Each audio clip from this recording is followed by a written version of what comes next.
Hello, welcome. It is time for Ali Nouraei, okay, game writer and freelancer. They're gonna talk about writing villains like a boss, crafting story through boss fights. And I hope you guys are excited. Thank Give you. him a welcome. Thank you all very much. First of all, can everybody hear me? Wonderful. Well then, let's dive right in. I'm Ali Nouraei. I'm a game writer and narrative consultant here to talk to you about bosses and how to write them. One quick disclaimer before we start. I don't view game writing as one discipline, one core skill set. Writing the needle skips for Runecraft 3 is very different to writing Age of Empires and very different to writing Diablo 2. So even though, for the sake of this talk, I've generalized and I've taken game writing as a whole, please do bear in mind as I list examples that every genre of games has its own key characteristics that the audience are looking for, expectations that must be met for the game to be satisfying. The second disclaimer is that I have a horrendous time with names. It's a neurodiversity thing. I could know you my entire life. I could be giving the best man speech at your wedding, and I may draw a blank on your name. Please excuse me if you see me fumbling with any boss's name in this talk. Bear with me, and I'll get there. I'd like to start by inviting all of you to consider a boss that stayed with you, one that has taken hold in your memory, and whenever you think about good bosses in games, you find yourself defaulting back to that boss. It might be the one that killed you 50 times before it dropped you the Dragon Slayer Great Axe in Dark Souls 3, or it could be Splash Zone, maybe, in Borderlands 4 that you've massacred hundreds of times and who still won't drop your crit knife. But I want you to consider a boss that made you, just for a moment, decide to put the controller down, think about what just happened, and feel your feelings. Because that skill of making the player feel something, I quadruple check these slides. I apologize for the lines. That skill of making the player feel something is teachable and learnable. Games as a medium are relatively new to us as a species. They are an interactive medium, and humans just like us have been walking around this planet for about 300,000 years. And I like to believe that we've been telling each other stories for all of that time. And the skills developed, let's say within the Anglosphere, of writers from Chaucer to Shakespeare to Milton to Tolkien, in evoking emotions in others, are directly applicable to games as a medium, even though the interaction element makes the experience very different. And what I've done for the purposes of this talk is to take some of my key considerations when designing bosses and break them down into 5 categories for you here in these 5 questions. The skills that we're about to talk about, naturally, as I'm sure some of you are aware, take years of practice and study to develop competence in. But if we can effectively answer these 5 questions, we take a giant step forward in increasing the impact of the bosses we create in the emotional Richter scale within the chest of the player that can stay with them after they've put the controller down. And to that end, we're going to start with the first question: why do I care? Villains in stories don't exist in isolation.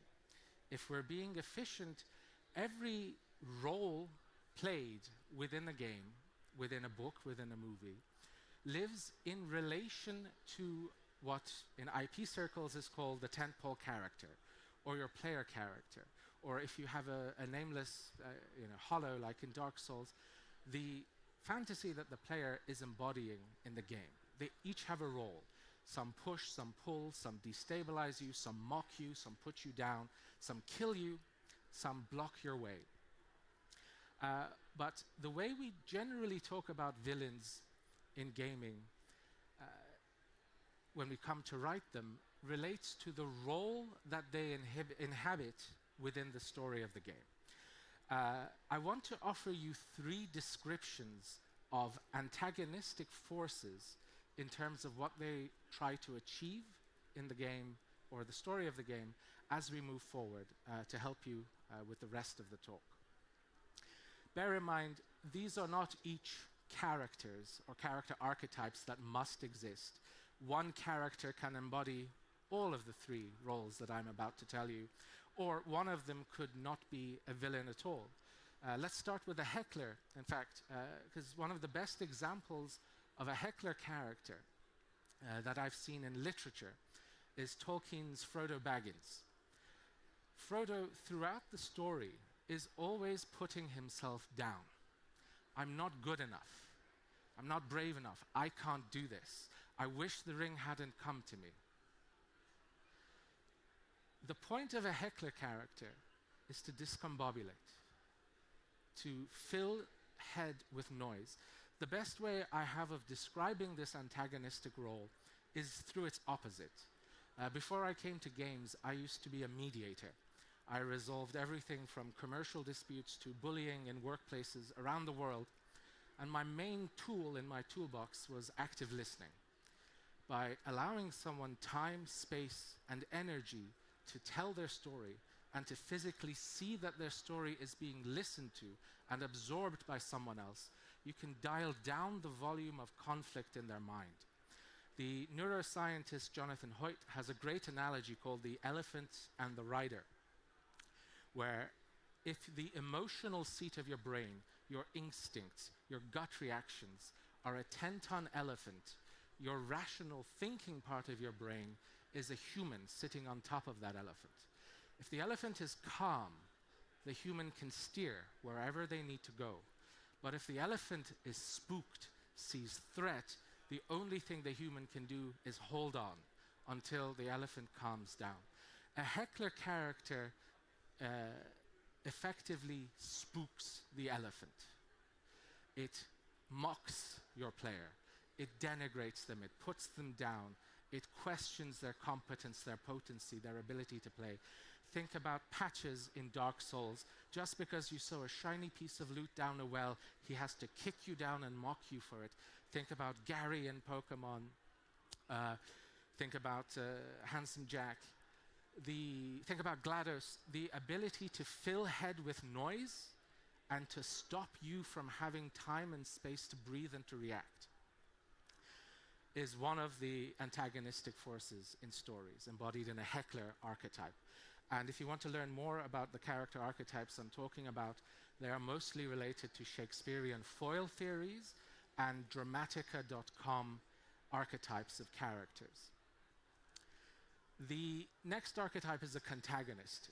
Contagonist is often a henchperson, a right-hand man of the main villain, and their main purpose in a story is to slow you down, to put obstacles in your way, to tempt you away from the virtuous path. Think about Raphael in Baldur's Gate 3. Think about the offers that he puts forward, the easy path with a price that's not paid in money. Think about Darth Vader, come with me and together we can rule the galaxy. Contagonists are often the most interesting characters. If you look at the initial art on the posters of the Star Wars movies, Darth Vader was front and center. Why? Because they can go either way. If Darth Vader makes the right choice, he can come to the protagonistic side. If he makes the wrong choice, he can kill the Emperor and take his place. The purpose of a contagonist, though, despite all of the other trappings that are necessary to make the character work, is to put obstacles and slow the character or your player down. And the final one to talk about is the big bad guy, the antagonist. Here, imagine if your main character is a teenage boy from Tatooine who really doesn't want to go to Tashi Station, but his Uncle Owen is making him go to Tashi Station. The Emperor is the exact opposite of that. Generally older, generally used to wielding money, wielding power to great effect. There doesn't exist a force in the galaxy that could make Uncle Owen force the Emperor to go to Tashi Station. So you're thinking about the diametric opposition to your player character. Diametrically opposed in goals. Maybe they have the same goal, but they want to beat your character to the punch. Maybe they want to achieve the opposite result. And it's generally a misconception in my mind that characters drive story. I personally don't believe that. I believe conflict drives stories, and characters drive conflict. And the antagonist is the main driver of conflict in a story. And with that in mind, we'll talk about the first theory that I want to offer to you as a means of considering how to increase the emotional impact of your boss fights. And that's to make the player care about all sides of the conflict. Generally, there's two, the boss and the player, in opposition. But what happens if the player skips this particular boss? If the answer is nothing, that's not great. Even if it's just a piece of equipment, a spell, an item they need to finish a build, or that they just enjoy the boss. As long as the player isn't feeling nothing, you're moving in the right direction. And I want to offer one of the main mechanisms of bonding a player to a character that comes directly from my teacher's classes in writing science fiction and fantasy novels. More about him later. And these are the 5 main levers that we pull to bond players to characters emotionally. The first two don't really apply to villains too much. That is to make other people like the character. One of the reasons we like Frodo so much is because most people's favorite character in The Lord of the Rings is Samwise Gamgee, and Sam loves Master Frodo. And so we automatically attach that like to the character. The second one is where the word protagonist comes from, proto-agonist. Make the character suffer, put them in the most amount of pain. Generally, the character in the most amount of pain is the focus of a story in terms of a hero element. But if we put those aside, the other 3 are proactivity, relatability, and competence. And these 3 elements create what is generally known as the villain problem in literature. If you take Iago from Shakespeare, the characters that are villains, I really like Sephiroth. Shame about his motives. I feel the character to be compelling. And the character is compelling because they are proactive. Let's say we want to burn Stratholme to the ground. Okay, Arthur's made a mistake there, but at least he made a decision and he acted. The reason villains are generally compelling characters is because they make decisions and they do things. And when they do things, they do them well. They succeed. They have superpowers. Whether it's wealth, power, commanding armies, commanding magical forces, arcane forces, what they decide to do, they can do. And the third lever is relatability that doesn't work too well with villains. Relatability is making, and by the way, these are the same 5 levers to make any character likable and connected with in your audience. Relatability is making someone care. If you take the original Mad Max, Road Warden, it was called, the character didn't really care about anything at the start of the movie, but he pushed himself up that lever of relatability so far that by the end of the story, he's willing to give his life for these people. Villains generally don't get to have much relatability, but the competence and the proactivity bonds the player. Now, even if you have no room for any of that in your game, and you just have the physical boss fight itself, you still have means of bonding a player physically to the body of the boss. And one of the best examples I can think of in gaming for this is an old PlayStation 2 game called Shadow of the Colossus.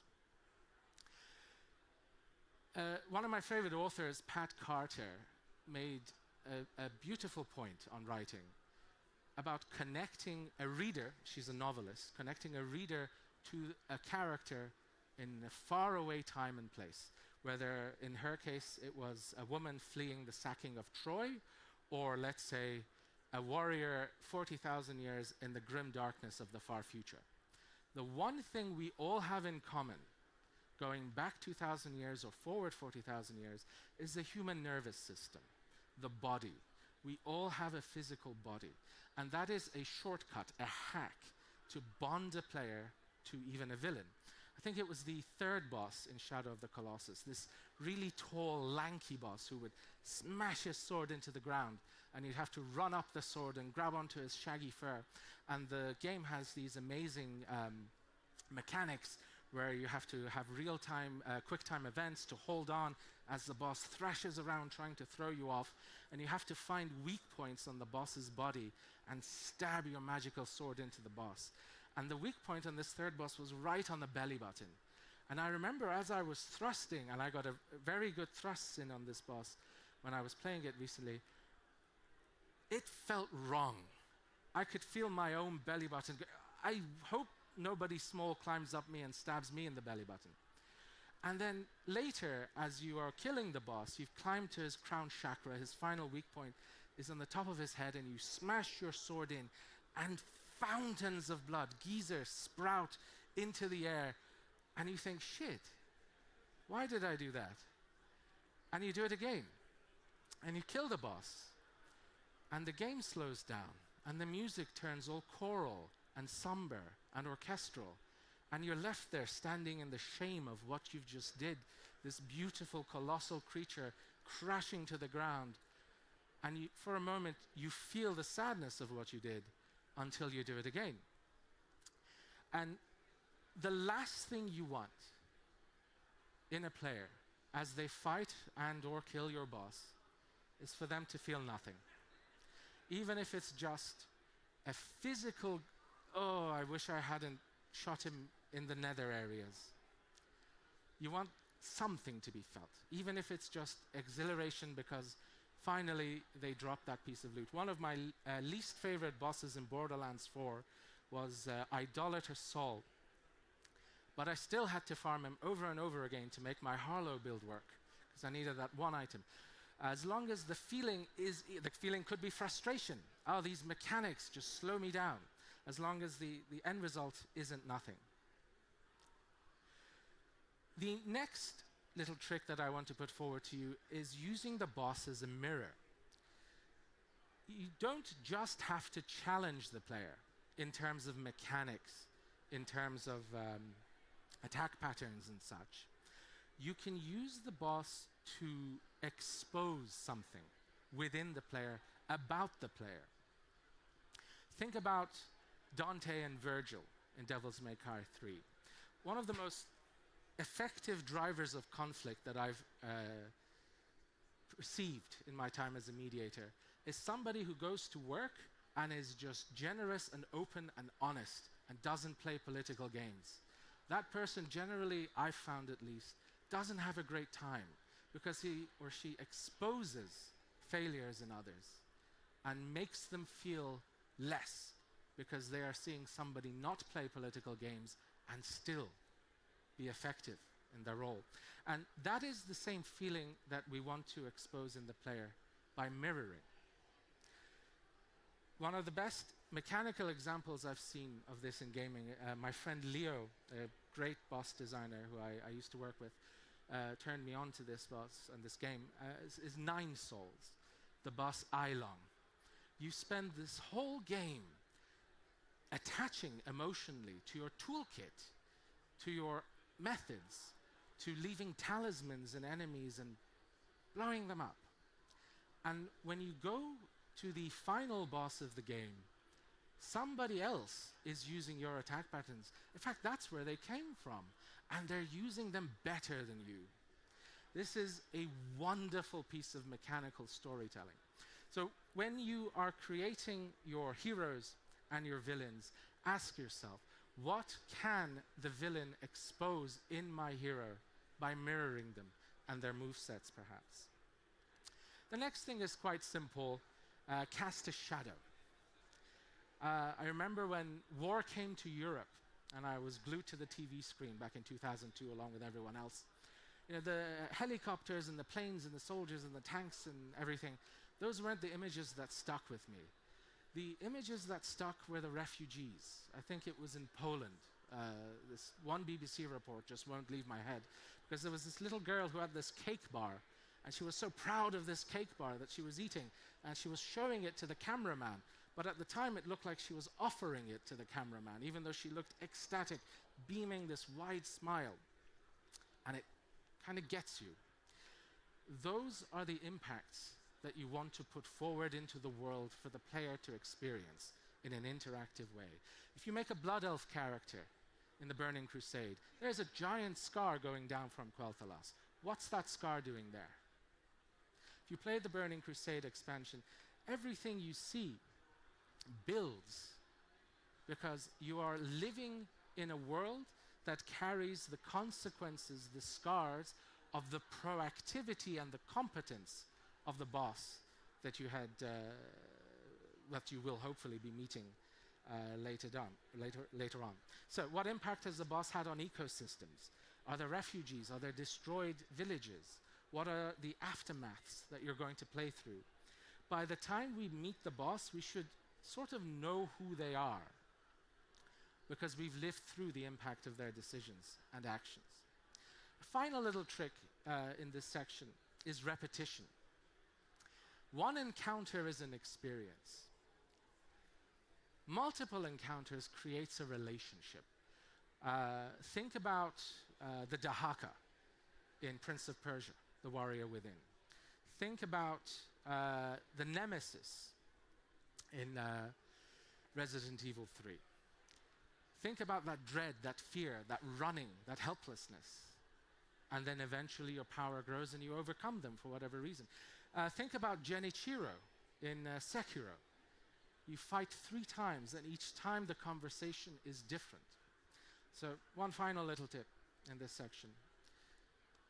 Think about repetition and the impact that that can have in the relationship between the player and the boss. So let's say you've loaded meaning into the boss fights for the character. The villainistic forces and the hero forces are all clear, and the player kind of cares. From that point, to my mind, we have to answer the most difficult question in making games that I've experienced personally. And that's, why is this happening now? When a boss fight arrives in a scheduled way, let's say a level is ending and you need to move to the next zone or chapter, and so naturally there's going to be a boss fight. Or, the level designers put the ammo and the health down there anyway, we might as well just have a boss fight now. If it feels scheduled or designed, to my mind, it lowers immersion in the game world for the player. What we are hoping to achieve is a feeling of inevitability in the fight, that it had to happen when it's happening. And I'm going to borrow from my teacher, David Farland, heavily here. Well, most of this talk is borrowed heavily from him. Dave was a New York Times #1 bestseller himself, and he taught many of the bestsellers nowadays, like Brandon Sanderson, Stephanie Meyer, and he also wrote a lot for games, StarCraft, Brood Wars, PUBG, all sorts of things. And what he talked about is a narrative tension ladder. Logical steps that lead to what Napoleon inscribed on his great cannons, the last argument of kings, not the first argument. Why is violence the inevitable conclusion? And the steps of the ladder are quite easy to grasp but difficult to implement. The first 2, though, are quite easy. presence and obstruction. You begin by making the player feel the presence of the boss. Even if it's just a minor boss contained in a smaller part of the map, what makes the player aware of the boss? Is it item descriptions? Is it environmental storytelling? Is it the frightened chatter of NPCs? And then the boss gets in the way. It obstructs you, it slows you down, it puts a barrier in front of you. And it starts to feel personal. And from there, and I've put Aerith up here. I don't want to give a spoiler because if anyone hasn't played Final Fantasy VII, please go play Final Fantasy VII. But a violation happens. In Borderlands 4, the violation is quite literal. Violates you as the player character. But the violation marks a clear line of a before and after. Before, the boss obstructed you, was evil, you had to consider your options towards them. After the violation, the boss has something to answer for. It's become personal. You have a reason to go and fight them. Another thing that's in the news a lot lately, I'm Persian, so I've been watching the news quite avidly for the past few months, is the term off-ramp. If I have to hear it one more time, I may lose my mind, but let's talk about it here. Off-ramps in violence, in games, are particularly effective, to my mind, in closing off moral ambiguity in a good way. You don't always want to reduce moral ambiguity, but sometimes you just want that moral clarity. So if you think about the last boss, that was a Saren in Mass Effect. If you think about the Cage from Jedi Survivor, you constantly give an out. You don't have to do this. Last chance to walk away. There's something powerful about a hand proffered in a diplomatic outreach, even when they don't deserve it, and a hand swatted away. And from there, the next point kind of melds into the last one. Moral compression. What does that mean? It means asking your player a question: what are you willing to do to win, and why? The boss makes your player do something that they might not feel entirely clean about, and you let them wallow in that lack of cleanness. Undertale is probably the best example of what I'm trying to communicate here that I've played in recent days. If you choose the no mercy path, the path of violence, you physically see the consequences of your choices, and the fighting escalates naturally because of the decisions you've made. The antagonistic forces in that game give you that choice, ask you that question, and the game empowers you to follow it to its inevitable conclusion. And by the time you reach violence, think about the boss in Metal Gear Solid. You might not want to kill her anymore by that point, because you've learned things. But the best 10 minutes of our lives, violence at the point that it arrives should be inevitable. Whether or not your player wants to fight, there is no way out now. The design of a boss can be big, can be small. And I see you all taking pictures. I will share the slides with you all at the end, not to worry at all. And also to those watching online. The design can be big or it can be small, but it should always feel necessary and inevitable. Or at least that's my proposition to you as designers. The next question you want to ask is, how can I act? Choices made inside of a boss fight arena are not only some of the most revealing and telling decisions in all of games, they are some of the most revealing decisions in all of storytelling as a whole. The stakes are high, hopefully. You have a lot that you can stand to lose. The arena is limited. You are under pressure. You are under attack. Things are violent. You don't have time to overthink. And it provides a beautiful opportunity to ask the question to the player, who are you? To hold up a mirror and allow the player to perceive themselves.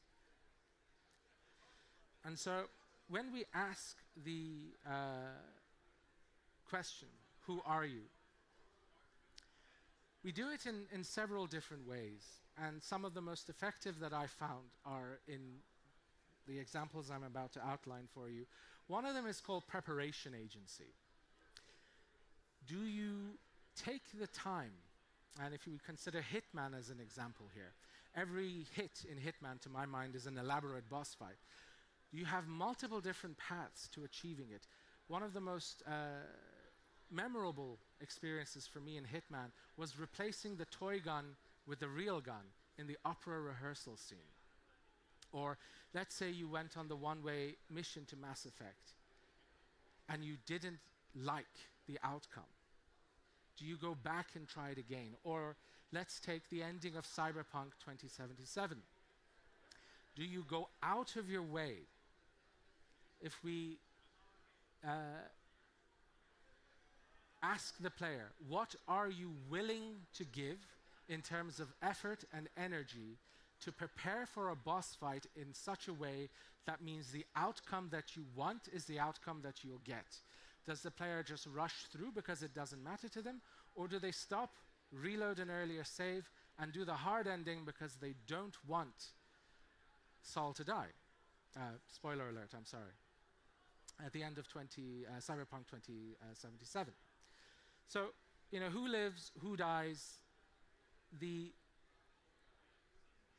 way to achieve preparation agency, in my mind, is to make the boss fight the ending of a process. It's not just that you go to the fog door and you walk through and you fight, but you had to take several earlier steps to prepare the ground to get the outcome that you want. The next main question is moral agency. Now, there are some very obvious examples, like in Sifu. To get the good, true ending, you have to poise break the bosses several times and spare the ones that had wronged you. Dishonored, to me, is probably the best example of this. Do you do elaborate, hard, longer path missions in order to avoid the path of violence? And if you choose not to do that, you see it impact the world live as you're playing through it.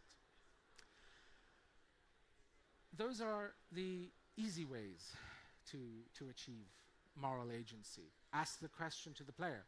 You put the boss entirely in the player's power and ask them, what are you going to do next? Because pity is perhaps the most powerful emotion when it comes to moral agency. If you read the Lord of the Rings novels, not the movies. The movies didn't do, I love the movies. They didn't do a great job of the villains in the story. When you read the books, there are some iconic scenes. For instance, on the steps of Mount Doom, when Gollum has done everything he's going to do, Gollum is no longer able to help Frodo and Sam.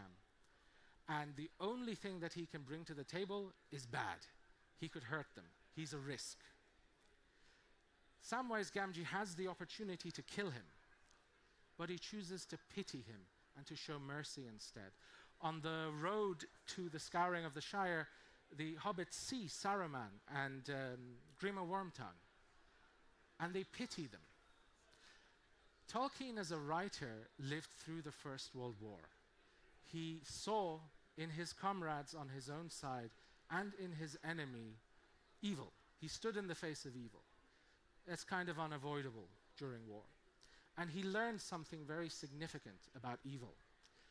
It is incapable of feeling pity. So when you invite a player at the height of their power, achieving their goals through violence that's inevitable, to show pity and mercy onto their vanquished foe, again, you're holding a mirror up to them and asking, who are you?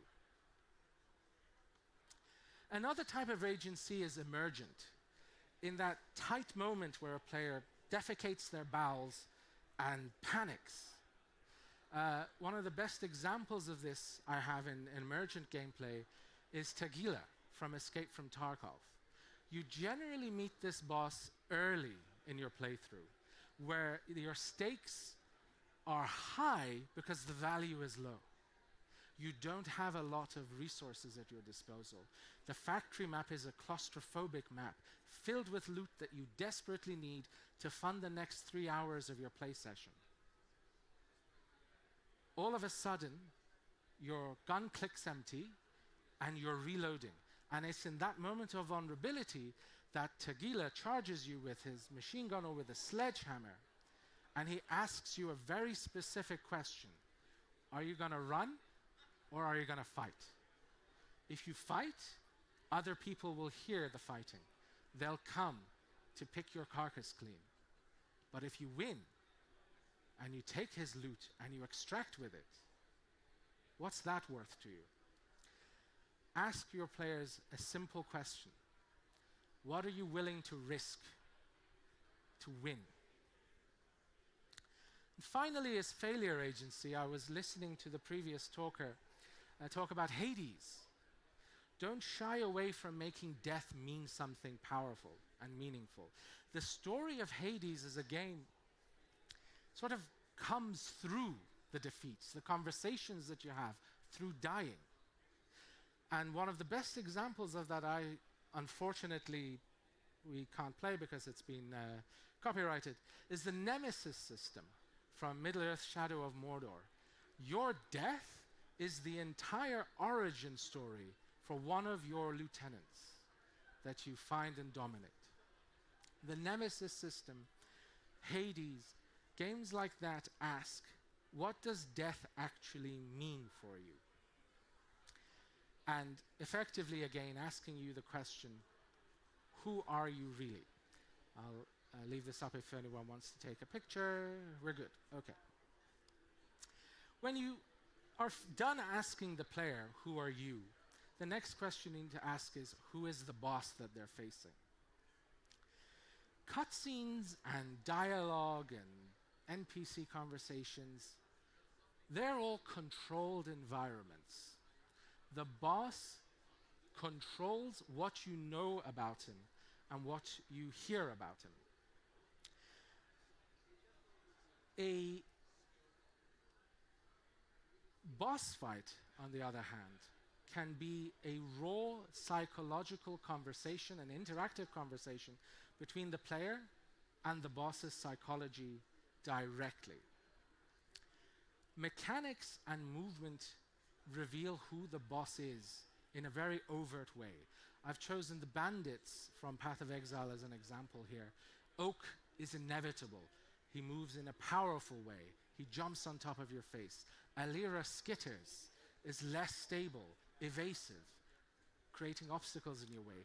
Kraton, precise, attacks and moves in very controlled and measured ways. All of those things say something about the individual that you're facing. And in fights, in fighting bosses, players interact with that directly through the haptic feedback in the controller, through the movement, through the interactive experience of the boss fight. Novels have a superpower. They put you directly into the mind of a character. Movies have a superpower. They visually show you the story happening. Games have a superpower. You are physically playing through the game yourself. It's visual, but it's also interactive. Disney, the early Disney days had a quote, "An animator is an actor with a pencil." Through the movement and the attack patterns of the boss, convey to the player who this boss is. And similarly, don't lose the opportunity of showing the internal world of the boss manifested in the arena. Think about Mr. Freeze in Batman Arkham Asylum. Think about Renala here. Think about Shadow of the Colossus again. These long, beautiful shots of landscape. They are all a physical expression of the interior world of the boss. And when you get the boss lower in HP, you have what I feel is one of the most effective tools in storytelling in games, which is to take the mask that the boss is wearing and rip it off. when the threat gets existential, the acting stops. The boss doesn't control what they say anymore. The boss doesn't project an image. Well, hopefully.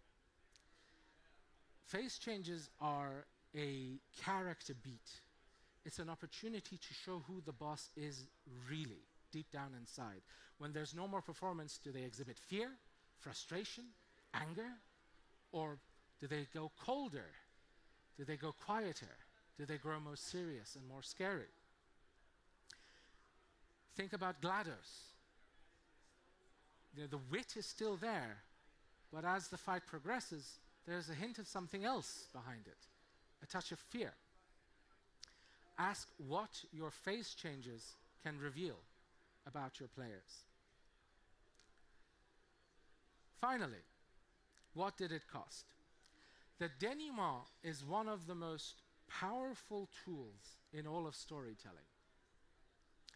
In books and in movies, it's controlled because authors, screenwriters, playwrights have total control over pacing.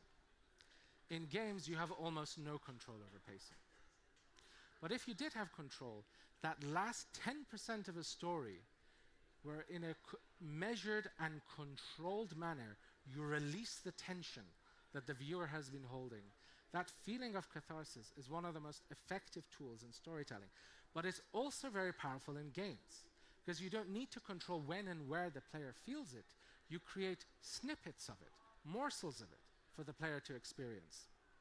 Let's go back to our trusty Shadow of the Colossus. So you've beat the boss, you're stood there. Give the player a moment to breathe, to contemplate what they've done. If you take nothing else away from this talk, take this, go play Shadow of the Colossus or watch someone on YouTube playing it. Observe that 10-second time frame between the boss going down and the black tendrils taking you. You don't rush to a loot screen. You don't rush to a shiny VFX or graphic. You let the player sit there in what they did for a moment and consider. And also don't ram consequences down their throats. Trust your players to feel their feelings. One of the most effective ways of doing this that I've seen is in Mass Effect 2, where there's just an empty console where a crew member used to be. And you're looking at it. And it could mean nothing to you, but it could also be an invitation to feel something real. Another way to make the denouement interesting is to recontextualize what just happened. Obviously, Would You Kindly is the obvious example from BioShock, but think about a game like Nier Automata. Slowly, over time, you gain information that reframes what you've just been going through. Refuse to let triumph feel simple. Ask your player a question. Okay, you've won, congratulations. Are you any better off for it? Going back to Shadow of the Colossus again, one last time I promise. Ask, every victory feels like one step closer to defeat. In Bloodborne, every time you kill a boss, does the horror reduce? Did killing the boss solve anything?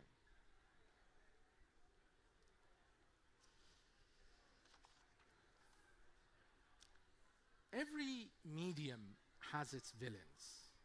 Books have Count Dracula, Frankenstein's monster, movies have the Michelin Man from Ghostbusters, but only games have the boss fight.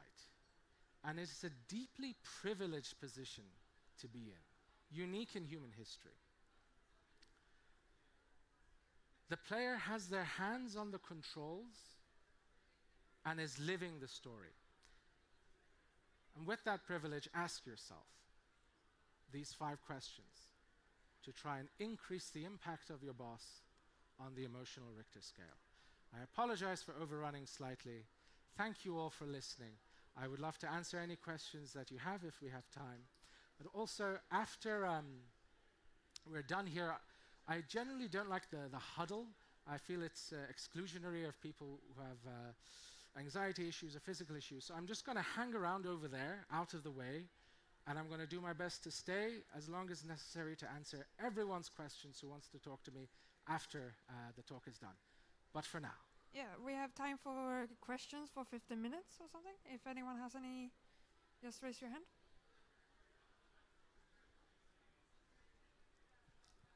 Hi, thank you very much for the talk. It was super interesting. Thank you. Do you have a favorite boss? And if you can say, and if so, why? I anticipated this question, and I thought about changing my favorite boss. The question is, what's my favorite boss and why? I don't know if you've ever played a game by Funcom, but the first time Funcom effed me over was in a place called White Sands Isle in Age of Conan, where I was minding my own business and another player just casually farmed me along with another NPC because the builds were so broken. The game was, Age of Conan was a buggy mess.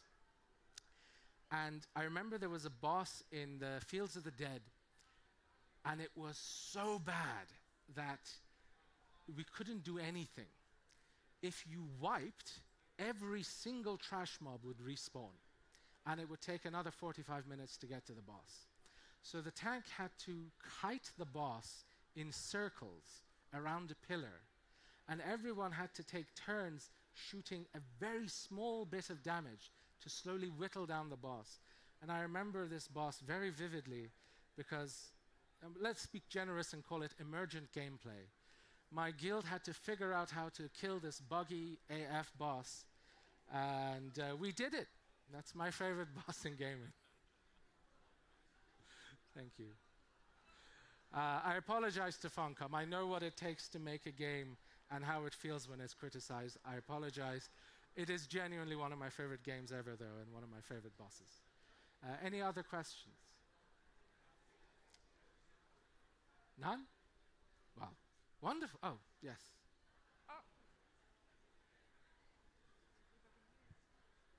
Hi, thank you so much for the talk. How would you take this concept of the villain into like a more light-hearted kind of story? Because like, Okay. I think the examples were amazing, but like it feels like all of this life to Quite death. heavy. Yes. So the question is, and please correct me if I'm wrong, how would I take the concept of a villain and apply it to a more light-hearted story? If you remember the slide about the purpose of an antagonistic force, a heckler is there to get your heckles up. Gary in Pokemon isn't heavy. A contagonist is there to lure you away from the golden path. That doesn't need to particularly be heavy. And an antagonist is there to create something for you to grind against, to drive conflict. None of those necessarily need to be heavy. I would focus on the boss's limitations, on the boss's flaws and shortcomings. The most effective way to create these levers in boss characters is to show movement. You want a boss who's very capable and very proactive, but that fluctuates over time. Or a boss who isn't very relatable. He's a Scrooge, but he's working on it. And he's trying to push his relatability. He just can't bring himself to care, but he's really trying. People find that kind of arc, it's a character arc, compelling. So I would suggest keep the antagonistic forces' purposes. Study Dramatica.com, study Shakespearean villains, study middle grade and YA novels in terms of how they approach villain writing. And ask yourself, how do we achieve the same purpose? How do we achieve the same emotional payoff without making them evil? And if you do want to make them evil, there is one very effective hack. Like John Wick, objectively evil. Man kills people, lots and lots and lots of people. But we just don't hold that against him Because A, his wife and his dog loved him, and B, the people he's killing are even more evil than him. That's one little thing that can work. Thank you. Yes, gentleman at the back there. Hello, thank you very much for the speak. This might be weird, but I'm wondering the connection between mechanics and storytelling. Yes. Is there any game where you felt like the game's mechanics were the only thing that made the story actually works, or the mechanics elevated the story that you're telling there? And vice versa also. Is there any situation where the story just fell apart because the mechanics were so bad? Sure. I did mention I don't want to negative benchmark, because I know how hard it is to make a game, to publish a game, especially a AAA game. But if you want something to study in terms of mechanics just ruin, and the story wasn't that good to begin with anyway, they Deus Ex Human Revolution and study the boss fights. The opposite though, and you're making a liar out of me, sir, because I said that was going to be the last time I mentioned Shadow of the Colossus. But no, here we go again. There's a boss there, a dragon, and you have to kind of stand on a pillar and wait for the dragon to charge you. And at the right moment you jump and you grab onto the shaggy fur, and then you have to climb on its wings as it's flapping. And there's a stamina mechanic where you have to catch your breath by not climbing the whole time, and you need stamina to attack, so you have to marshal your resources. And that experience, that story experience for me, would be nothing without those mechanics. It truly elevates them. I mentioned in Nine Souls, my friend Leo Bourdin, who told me about the game. He's one of my favorite people to work with in games, because he's a game designer, he's a boss designer as a specialist, but he is a storyteller at heart. Every piece of mechanic, every movement, every attack pattern, the arena, the face changes, the dialogue, everything tells a story. Even if the game has no wider story at all, the experience as a whole, especially an experience they really don't make games like they used to. It's a PlayStation 2 game, Shadow of the Colossus. That, in a very significant way, the mechanics deepened my enjoyment of the story of that game. Thank you. Any other questions? Wonderful. Well, thank you all for your... Oh, I can't say that anymore because of politics. Thank you for listening. I was about to say thank you for your attention to this matter. But thank you all for listening. I hope that you gained something useful from the talk, and that you enjoyed the time we've spent here together. Again, I'm going to hang around over in that corner. If you're too shy to ask your question openly, feel free to send me... Oh, it's not on screen. Feel free to send me a message on LinkedIn, or come see me in the corner. Thank you very much.